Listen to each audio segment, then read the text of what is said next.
नमस्कार मित्रांनो, आज आम्ही तुम्हाला महाराष्ट्रातील अशा एका पवित्र निसर्गरम्य ठिकाणी घेऊन जाणार आहोत, जिथे पाऊल ठेवताच मनाला आत्मिक शांतता मिळते. होय, आज आपण बोलत आहोत परमपूज्य श्री गगनगिरी महाराजांचे खोपोली येथील मठाबद्दल. जर तुम्ही इथे जाण्याचा विचार करत असाल तर ही व्हिडिओ शेवटपर्यंत नक्की पहा, कारण आज आपण या मठाची वेळ, महाप्रसाद आणि राहण्याची सोय, इथे कसं जायचं, इथे कसं पोहोचायचं याबद्दल माहिती जायचं असेल सर्वात आधी तर सेंट्रल लाईनच्या खोपोली स्टेशनला यायला लागेल तुम्हाला. तर जिथून कुठून तुम्ही असाल तेव्हा तिथून कर्जत गाडी पकडा, कारण खोपोली गाड्या पाठोपाठ नाहीत. त्यामुळे कर्जतवरनं चेंज करून आपल्या खोपोली गाड्या भरपूर आहेत. तिथून खोपोली गाड्या अशा रेअर आहेत, 2-3 तासानंतर येतात. मी करून चाललो आहे कल्याणवरून कसं जायचं तुम्ही आपण मला दाखवतो. कल्याणवरून आता मी कर्जत गाडी पकडणार आहे, कारण खोपोली गाडी नाही आहे इथे. आणि जर सेंट्रल लाईनला येणार असेल तुम्ही तर 1-1.5 तास तरी एक्स्ट्रा घेऊन या. मेन म्हणजे पावसाळ्यामध्ये इकडच्या गाड्या भरपूर लेट असतात, त्यामुळे एक्स्ट्रा टाइम घेऊन या सोबत. ओके, आता पकडतो मी. आता काढतो तिकीट मी कर्जतचा, खोपोलीचा, आणि पुढचं दाखवतो तुम्हाला फ्रेंड.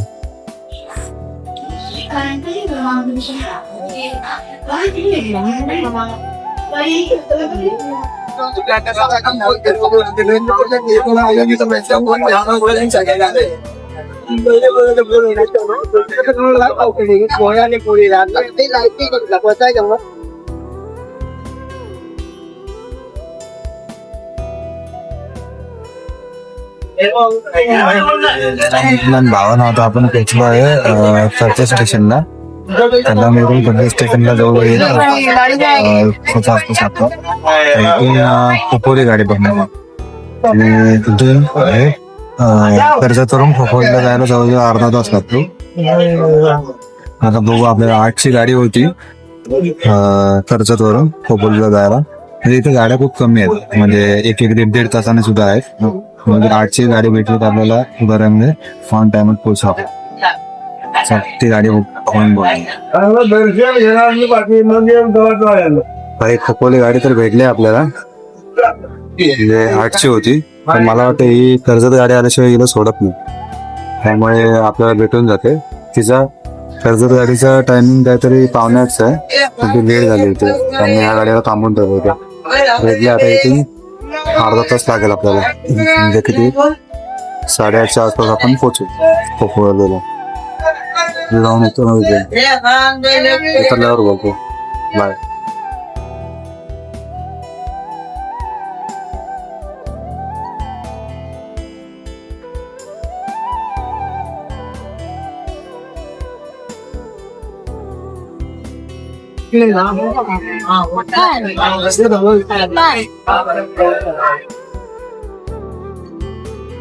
पण उतरलोय आपण खोपोली स्टेशनला. इथून ऑटो पण जातात, पण आपल्याकडे काय टाइम भरपूर आहे, त्यामुळे आपण चालतच जातो. ओके, मध्ये जवळ नाही जात. नमस्कार मित्रांनो, मुंबई आणि पुण्याच्या हाकेच्या अंतरावर सह्याद्री कुशीमध्ये आणि पाताळगंगा नदीच्या किनाऱ्यावर वसलेलं एक असं पवित्र ठिकाण, जिथे पाऊल ठेवताच आत्मिक शांतता मिळते. होय, आपण बोलत आहोत परमपूज्य श्री गगनगिरी महाराज यांच्या खोपोली महासमाधी आश्रमाबद्दल. मित्रांनो, गगनगिरी महाराज हे नाथ संप्रदायाचे एक महान आणि सिद्धयोगी होते. त्यांनी आयुष्यभर निसर्गाच्या सानिध्यात राहून कडक तपश्चर्या केली. 4 फेब्रुवारी 2008 रोजी याच खोपोली आश्रमात पहाटे 3:30 ब्रह्ममुहूर्तावर महाराजांनी महासमाधी घेतली.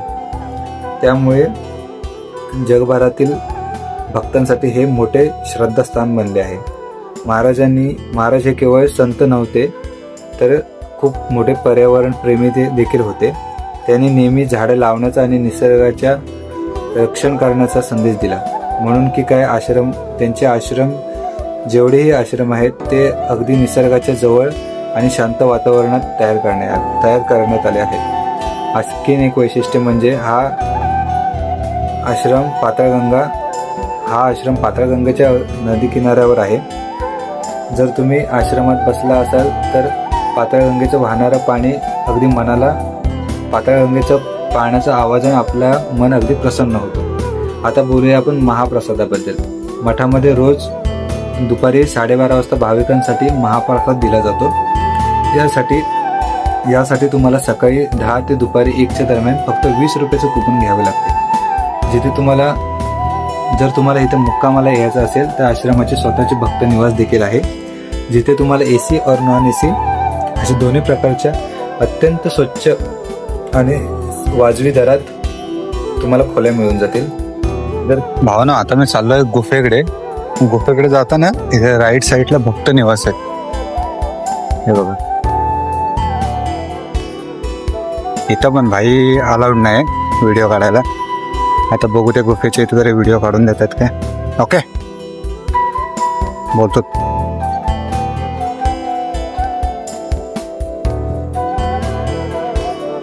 भावानो, पहिला गुफेचं दर्शन होतं 8 ते 12 म्हणजे टायमिंग होता.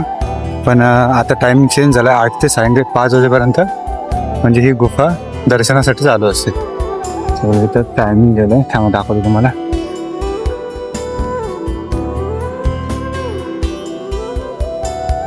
टायमिंग गेलं इथं. भाई जागोजागी सिक्युरिटी गार्ड तैनात आहे इकडे प्रत्येक मंदिराच्या बाहेर. आणि फोटो अजिबात काढून देत नाही आणि व्हिडिओ तर खूप लांबची गोष्ट आहे. हा, आता तर इथे आजूबाजूला कोण नाही, कारण इथं काय नाही. आता गुफेच्या इथे नसू दे अशी माझी इच्छा आहे. आता बघू, पण गुफाच दाखवू शकलो ते, कारण इथे गुफा आणि महाराजांचं मठ हे जरा बघण्यासारखं आहे. आता तर कोण नाही आजूबाजूला, एकदम जंगलामध्ये चाललंय. चला गुफेजवळ जाऊन बोलतो. आश्रमात आल्यावर सर्वात मुख्य आकर्षण म्हणजे येथील पवित्र गुफा. आश्रमातील गोशाळेच्या बाजूने सुमारे 15 मिनिटाची चढण चढून गेल्यावर डोंगरात कोरलेली ही नैसर्गिक गुफा दिसते. याच ठिकाणी महाराज ध्यान लावायचे. या गुफेत इतकी शांतता आहे की तुम्ही मेडिटेशन करण्यासाठी इथे नक्कीच बसू शकता. असे म्हटले जायचे की महाराज अनेक दिवस पाण्यामध्ये स्थिर राहिल्यामुळे नदीतील माशांनी त्यांचे पायाचे मांस कुरतडवले होते. परंतु आत्मिक ज्ञानात किंवा ध्यानमग्न असल्यामुळे महाराजांना त्या वेदना जाणवत नव्हत्या. महाराजांच्या मठाच्या आणि महाराजांच्या अधिकृत माहितीनुसार गगनगिरी महाराज हे साताऱ्याचे पाटण तालुक्यातील पेशिक चालुक्य सम्राट वंशाशी जोडले गेले होते. एवढा मोठा घराणा असून देखीलही त्यांच्या आई वडिलांचे मृत्यू लहानपणीच झाले. वयाच्या 7व्या वर्षी महाराजांनी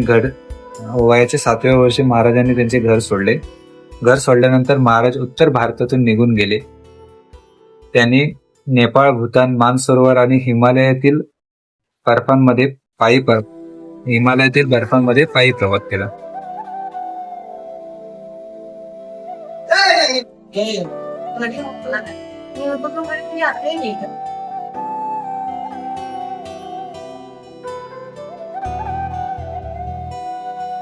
बद्रीनाथ जवळील व्यास गुफांमध्ये महाराज साधना करत असताना त्यांना अत्यंत उच्च कोटीचे साधूंचे दर्शन झाले.